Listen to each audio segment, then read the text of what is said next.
Regarding the long-standing, never-ending, self-perpetuating affordable housing crisis. It all begs the question, why are we rewarding non-productive investments, of which most real estate investments are?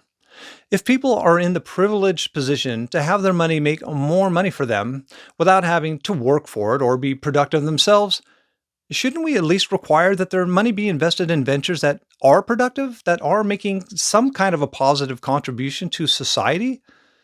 Now, while some real estate investments are actually producing new dwellings, most real estate investments in this country aren't. Most real estate investments are in land that no one produced and in previously built structures that the investor put no time and energy into.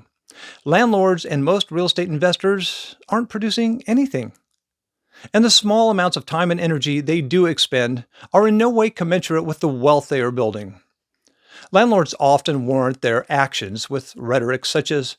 well, I'm providing these folks with a place to live. But in reality, they are merely hoarding more land and housing than they need for their own personal use and using the leverage of these most vital of necessities to extract exploitative rent or sales payments from those who are in need of these vital resources, as opposed to putting time and effort into producing real goods or providing legitimate services.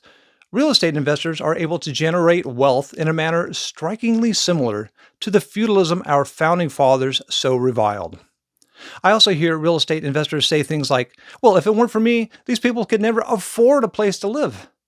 Well, that's a classic case of a person or group of people creating a problem in order to profiteer by then offering exploitative solutions to the people negatively affected by the problem they created. If the real estate investors were removed from the equation, housing costs would go down considerably, and most of these people would be able to own their own housing and have the housing security and the building of equity that come with home ownership. In addition to contributing to the direct effects of inflated housing costs due to real estate investors, such as homelessness and parents having to work so many hours to pay inflated housing costs that they can't spend adequate time raising their own kids,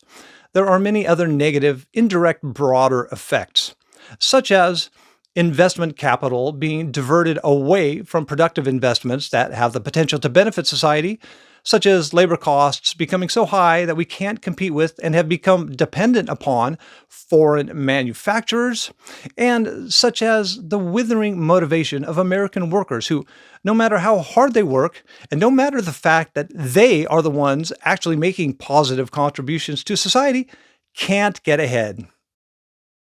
It all begs the question, why are we maintaining a system that handily rewards people who are producing nothing, providing little to no real services, and making a net negative contribution to society?